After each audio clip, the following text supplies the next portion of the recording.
Good morning. কালকে রাতে আর কোনো ভিডিও করা হয়নি, কারণ কালকে রাতে আমার সাথে খুব বাজে একটা ইনসিডেন্ট হয়ে গেছে।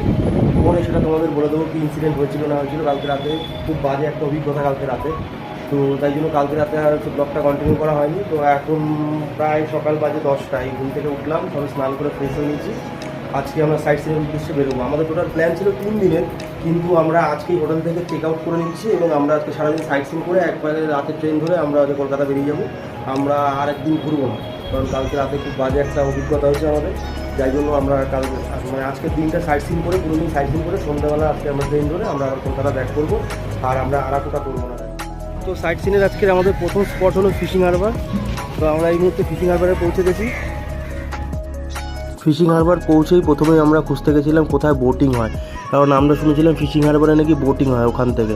তো আমরা সেটা খুঁজে পাইনি, মানে তারপর আমরা ফিশিং হারবারটা ঘুরে দেখছিলাম আর দেখছিলাম চারপাশে প্রচুর মাছ আর প্রচুর পরিমাণে শুটকি মাছ। ঠিক আছে, এত পরিমাণ বাজে গন্ধ, ওখানে নাকে রুমাল চেপে ঘুরতে হচ্ছিলো, এত বাজে গন্ধ লাগছিলো, মানে প্রচুর বাজে গন্ধ আর প্রচুর মাছ, কাঁচা মাছ, শুটকি মাছ, বিভিন্ন রকমের মাছ।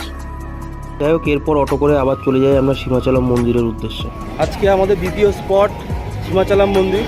তো আমরা এখন দাঁড়িয়ে আছি সীমাচলম মন্দিরের পার্কিং এরিয়াতে। এখান থেকে 15 টাকা করে টিকিট কেটে, 15 টাকা তো টিকিট, 15 টাকা করে টিকিট কেটে এখানকার লোকাল এখানে বাস আসবে, সেই বাসে করে আমাদের পাহাড়ের উপর যেতে হবে মন্দিরে।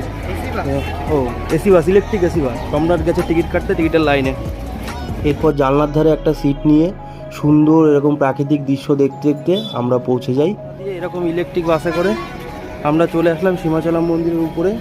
সীমাচলম মন্দিরের উপরে না, কিন্তু পাহাড়ের উপরে। এখন আমরা যাব মন্দিরের দিকে।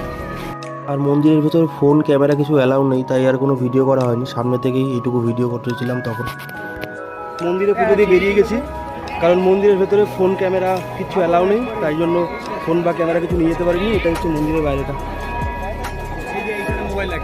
আর এখানে এখানে আছে মোবাইল, জুতো, এই সমস্ত হচ্ছে লকার রুম পেয়ে যাবেন, জুতো খুলে যেতে পারবেন।